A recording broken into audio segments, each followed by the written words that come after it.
En esta parte de la clase abordaremos los mecanismos de control global del flujo sanguíneo cerebral.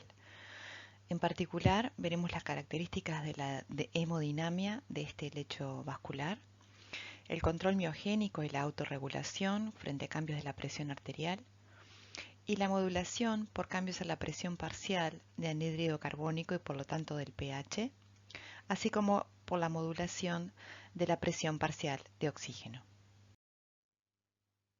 Para comprender los fenómenos que influencian la hemodinamia del flujo sanguíneo cerebral, tenemos que repasar un par de leyes.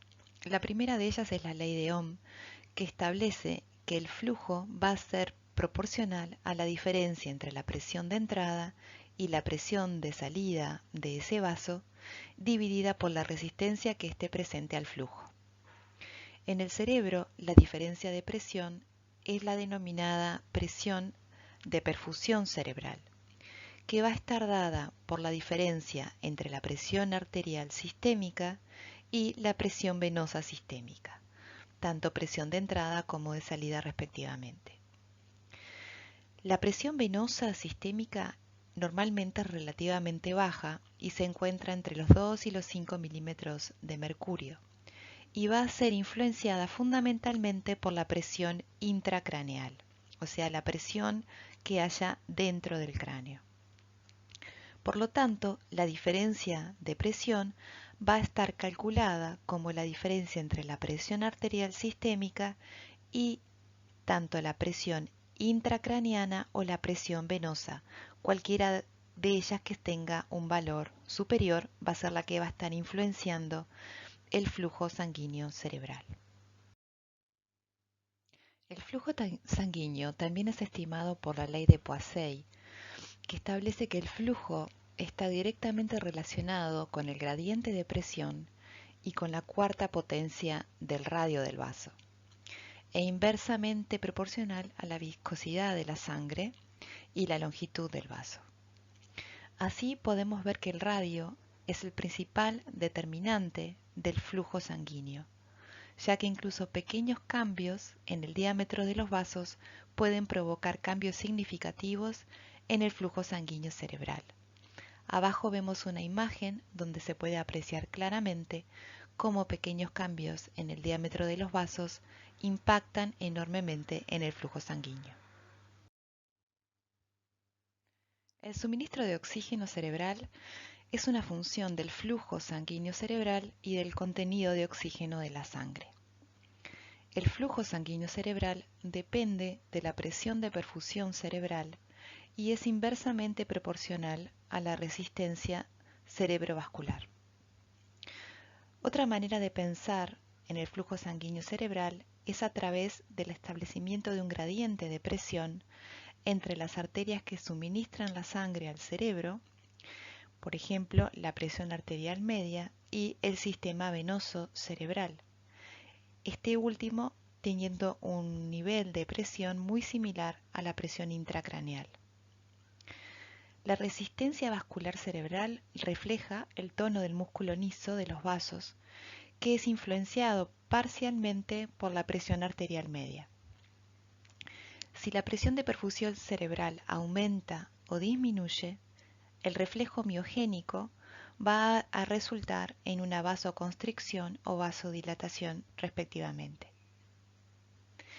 Esta aseveración es la visión clásica del reflejo de autorregulación de flujo-presión.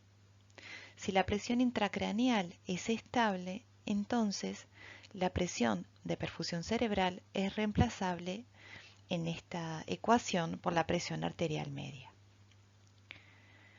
En las circulaciones periféricas, las pequeñas arteriolas típicamente son el principal sitio de resistencia vascular.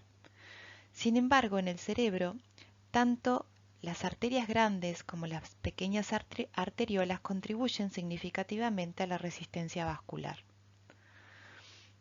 La medida directa de gradiente de presión a través de diferentes segmentos de la circulación cerebral encontró que los grandes vasos extracraneales, como por ejemplo las carótidas internas y las arterias vertebrales, y los vasos piales intracraneales, contribuyen aproximadamente al 50% de la resistencia vascular cerebral. La resistencia de las grandes arterias en el cerebro es importante ya que provee un flujo sanguíneo constante en condiciones en que cambia el flujo a nivel local debido, por ejemplo, a cambios metabólicos. La resistencia de las grandes arterias también atenúa cambios en la microvasculatura debido, por ejemplo, a incrementos en la presión arterial sistémica.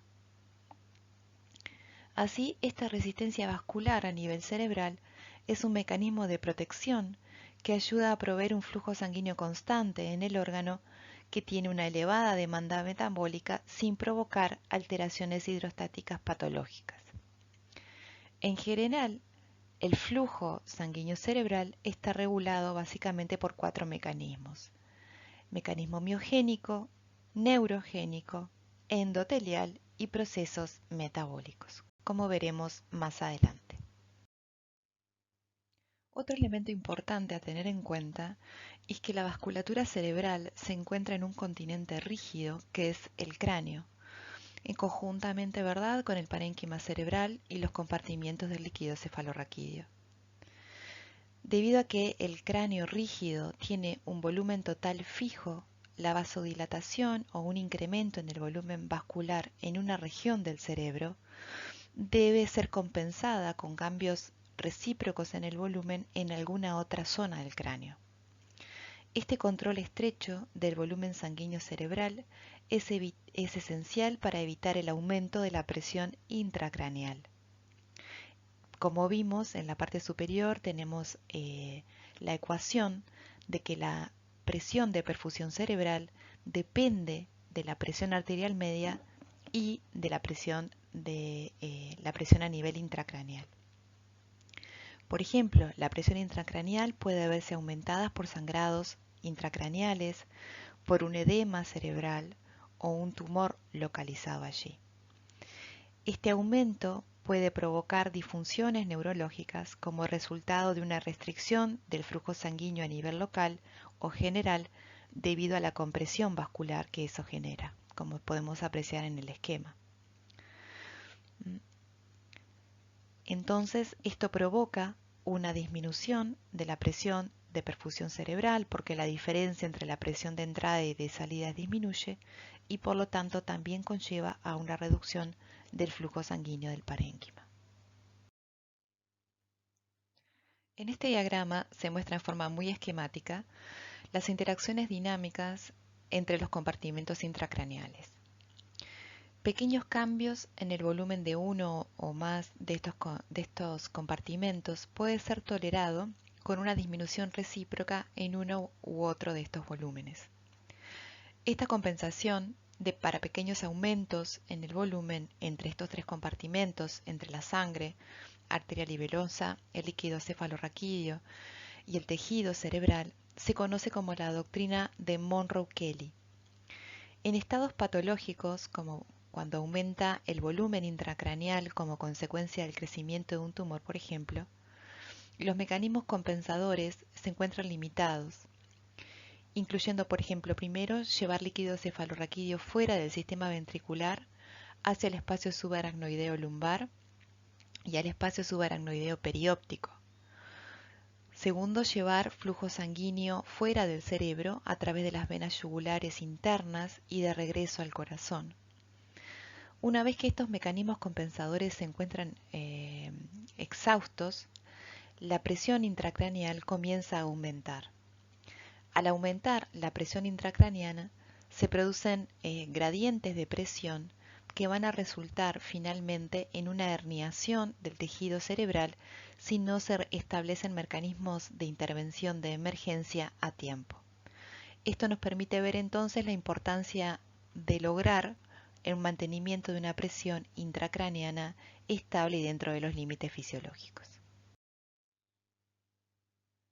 Bien, recordemos entonces que el flujo sanguíneo cerebral va a ser entonces dependiente de la presión de perfusión cerebral, que va a estar dada por la presión arterial media y por la presión intracraneana o la presión venosa, y va a ser inversamente proporcional a la resistencia vascular cerebral. En este esquema entonces vemos a estos tres principales determinantes del flujo sanguíneo cerebral y cuáles son aquellos aspectos en la parte inferior de la figura que los pueden influenciar. La presión arterial, ahí representada como ABP, puede ser influenciada, como sabemos, por el volumen sistólico, la frecuencia cardíaca o la resistencia periférica total. La resistencia cerebrovascular, representada en violeta, puede ser modificada a nivel de un cambio en el tono miogénico de la vasculatura cerebral o por alguna obstrucción a nivel local. La presión intracraneana, representada ahí en azul, puede ser influenciada por el volumen de sangre cerebral, por el volumen de líquido cefalorraquídeo y por el volumen del propio parénquima cerebral. Pasemos entonces a ver los mecanismos de regulación global del flujo sanguíneo cerebral. Recordemos que la presión de perfusión en el cerebro está dada por la diferencia entre la presión arterial sistémica y la presión venosa intracraneal, que es prácticamente igual a la presión intracraneal, un poco menor a los 10 milímetros de mercurio.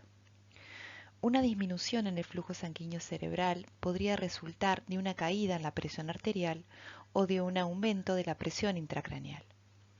Sin embargo, el control del flujo sanguíneo cerebral mantiene un flujo relativamente constante a través de presiones de perfusión que estén en el rango de entre los 70 y los 150 milímetros de mercurio, como podemos apreciar en esta figura.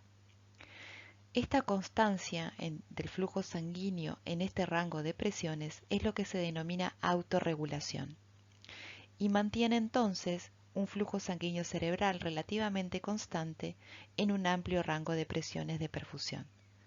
Esto favorece entonces el mantenimiento de un suministro continuo de oxígeno y nutrientes en dicho rango. Los vasos de resistencia responden a cambios de la presión intravascular con cambios en su diámetro. La presión intravascular incrementada provoca vasoconstricción o vasodilatación en respuesta a un aumento o disminución de la presión. Este fenómeno se conoce como la respuesta miogénica mediada por las células de músculo liso vascular y es particularmente importante en la autorregulación cerebral.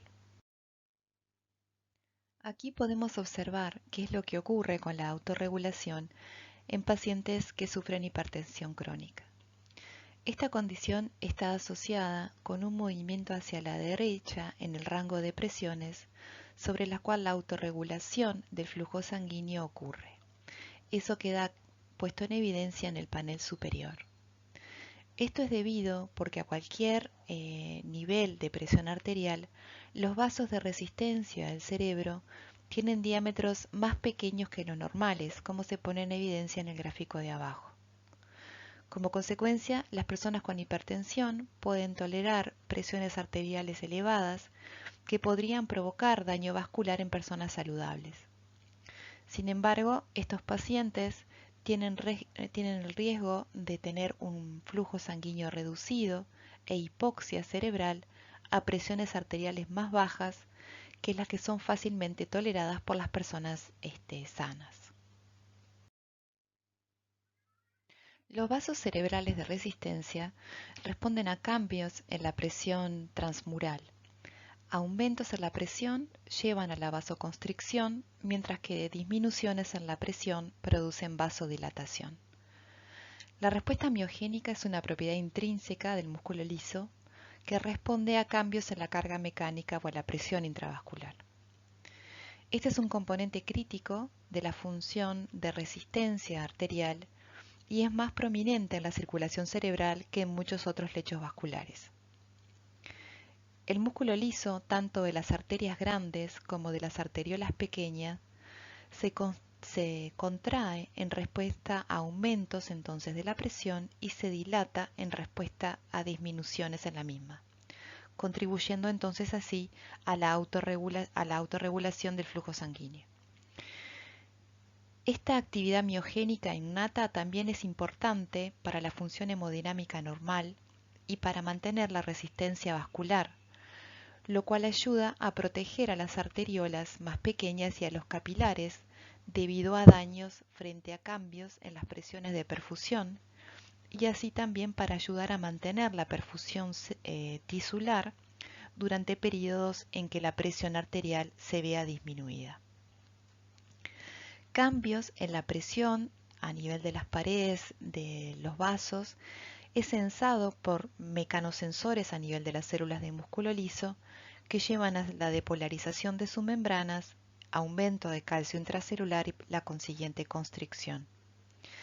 La modulación de los mecanismos miogénicos intrínsecos puede ocurrir también por factores externos provenientes del endotelio, de los astrocitos y de los nervios perivasculares. A lo largo del árbol vascular cerebral, cada sector de resistencia tiene su propio rango de operación de autorregulación a nivel tanto de las arterias piales, por ejemplo, que desarrollan un tono miogénico menor en comparación con las arteriolas que se encuentran dentro del parénquima cerebral. Dentro de los mecanismos de regulación global está el efecto de la presión parcial de anhídrido carbónico arterial sobre el flujo sanguíneo cerebral. El anhídrido carbónico tiene un efecto reversible y profundo sobre el flujo sanguíneo cerebral, de tal manera que se observa en la hipercapnia un aumento del flujo sanguíneo provocado por vasodilatación en las arterias y arteriolas cerebrales, mientras que la hipocapnia, o sea, una disminución de la presión parcial de anhídrido carbónico, provoca vasoconstricción y disminución del flujo sanguíneo. El potente efecto vasodilatador del anhídrido carbónico se demuestra cuando a los sujetos se les da a inhalar anhídrido carbónico al 5% y se observa que esto provoca un aumento del 50% del flujo sanguíneo cerebral. Cuando inhalan un aire con 7% de anhídrido carbónico, se provoca un aumento del 100% del flujo sanguíneo cerebral. El aumento del flujo es de 1 a 2 mililitros cada 100 gramos de tejido por minuto por cada milímetro de mercurio que aumenta en la presión parcial de anhídrido carbónico. Lo opuesto ocurre cuando el gas disminuye en sangre. ¿Cómo es que el anhídrido carbónico logra modificar el tono de los vasos cerebrales? Fundamentalmente modificando los niveles de hidrogeniones en el espacio extracelular. Un aumento del anhídrido carbónico, ya sea por un aumento a nivel arterial o por un aumento de la actividad metabólica local, va a provocar acidosis, o sea, aumento de la cantidad de hidrogeniones a nivel del parénquima. Este va a actuar a nivel de los vasos, fundamentalmente de las células de músculo liso, para provocar su relajación y por lo tanto inducir la vasodilatación. La disminución en el anhídrido carbónico, que puede ser por una reducción a nivel del metabolismo local o porque hay una hiperventilación y se remueve más cantidad de anhídrido carbónico de la sangre, lleva a una disminución de la cantidad de hidrogeniones a nivel del parénquima y esto lleva finalmente a una vasoconstricción, a un aumento del tono de las células de músculo liso de esos vasos. Lo que cabe destacar es que es necesaria la presencia de óxido nítrico a nivel perivascular para que la reactividad fisiológica de los vasos cerebrales a los cambios en el pH se lleve a cabo. En este esquema se muestran los tipos celulares que reaccionarían a la presencia de anhídrido carbónico y a los cambios en el pH, así como con la liberación de mediadores que podrían alterar la relajación y la contracción del músculo liso. Los efectos de la hipercapnia o la hipocapnia pueden ser mediados entonces a través de cambios en el pH o directamente también por cambios a la presión parcial de CO2. Estos actúan a nivel del músculo liso, así como también sobre el endotelio, los nervios y los astrocitos. Estos últimos tipos celulares pueden liberar también factores vasoactivos que van a ir a actuar también sobre el músculo liso. Entre ellos están la prostaglandina I2, el óxido nítrico, el factor endotelial hiperpolarizante y la endotelina 1. El anhídrido carbónico promueve un incremento en el flujo sanguíneo cerebral a cualquier valor de presión de perfusión. Este incremento es casi debido enteramente a la dilatación de los vasos cerebrales por los mecanismos que vimos previamente, mediados fundamentalmente por las modificaciones del pH periarteriolar. Para ilustrar lo que ocurre a la autorregulación normal en condiciones de hipercapnia, este diagrama nos permite ver que cuando la presión parcial de anhídrido carbónico es mayor a los 50 milímetros de mercurio aproximadamente, el flujo sanguíneo cerebral se ve afectado significativamente en un rango normal de presiones. La fase de meseta de autorregulación disminuye a medida que el nivel de anhídrido carbónico arterial aumenta, o sea, el valor de presión arterial a partir del cual ya no se puede mantener el flujo sanguíneo constante cerebral disminuye.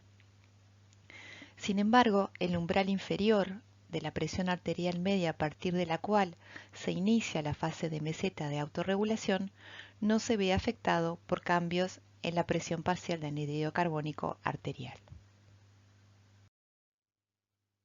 En estos gráficos se observa el efecto del aumento de la presión parcial arterial de CO2 sobre el flujo sanguíneo en condiciones en que se mantiene constante la presión de perfusión cerebral en los valores indicados, o sea, en esas tres condiciones. Lo que se observa es que la hipercapnia provoca un marcado aumento en el flujo sanguíneo cerebral para cualquier valor de presión de perfusión cerebral. Y se observa que el aumento del flujo cerebral alcanza un máximo en estas condiciones en las cuales por más que se aumente la presión parcial de anhídrido carbónico, no va a ser posible provocar incrementos en el flujo sanguíneo cerebral. Aquí tenemos un resumen con un punteo acerca de la reactividad que presenta el flujo sanguíneo cerebral a los niveles de anhídrido carbónico a nivel arterial. La hipercapnia, o sea, un aumento del CO2 arterial, lo que va a provocar es un aumento del flujo sanguíneo cerebral ante cualquier presión de perfusión. Lo que va a hacer es acortar la fase de meseta de autorregulación, o sea, el nivel de presión arterial a partir del cual este mecanismo ya no se puede sostener, se acorta. Por otro lado, tiene efecto de saturación, o sea, más allá de cierto nivel de anhídrido carbónico, no se pueden producir mayores aumentos del flujo sanguíneo cerebral. En la hipocapnia, que es cuando los niveles de anhídrido carbónico están por debajo de lo normal, los fenómenos que ocurren son los opuestos a los descritos para la hipercapnia. El umbral inferior de autorregulación, sin embargo, no se ve afectado por cambios en la presión parcial de CO2 arterial. Otro de los parámetros que puede verse modificado a nivel global y alterar el flujo sanguíneo cerebral es el nivel de la presión parcial de oxígeno arterial. El cerebro, como sabemos, es un órgano que tiene una alta tasa metabólica con una elevada demanda de oxígeno en comparación con otros órganos. Por lo tanto, no sorprende que una hipoxia aguda sea un potente vasodilatador en la circulación cerebral para producir un marcado incremento del flujo sanguíneo. En general, el flujo sanguíneo no cambia en el cerebro hasta que la presión parcial de oxígeno cae por debajo de aproximadamente 60-50 milímetros de mercurio. A medida que la hipoxia disminuye aún más la presión parcial de oxígeno, el flujo sanguíneo puede llegar a aumentar hasta niveles que son un 400% por encima de los niveles de reposo. El aumento del flujo sanguíneo cerebral no cambia el metabolismo, pero la saturación de la hemoglobina puede caer hasta el 50% en estas condiciones. La hipoxia aguda provoca un incremento en el flujo sanguíneo a través de efectos directos sobre las células de las arterias y las arteriolas cerebrales. La hipoxia induce una caída en los niveles de ATP y esto provoca la apertura de canales de potasio dependientes de ATP a nivel de las células del músculo liso, provocando así su hiperpolarización y vasodilatación. Además, la hipoxia aumenta rápidamente la producción local de óxido nítrico y adenosina, promoviendo también la vasodilatación. La hipoxia crónica aumenta el flujo sanguíneo también, pero a través de un efecto a nivel de la densidad de los capilares. La hiperoxia, con niveles de oxígeno por encima del rango fisiológico por otro lado, induce una muy leve vasoconstricción con una reducción leve también a nivel del flujo sanguíneo cerebral. Varios mecanismos están involucrados en esta vasoconstricción por hiperoxia. Algunos de ellos son la inhibición de la síntesis de óxido nítrico y la inhibición de la síntesis de prostaglandinas endoteliales. El objetivo de la vasoconstricción inducida por hiperoxia es fundamentalmente proteger al cerebro de un exceso de oxígeno y así limitar la producción de radicales libres de oxígeno con las consecuencias negativas que esto puede llevar para el parénquima cerebral.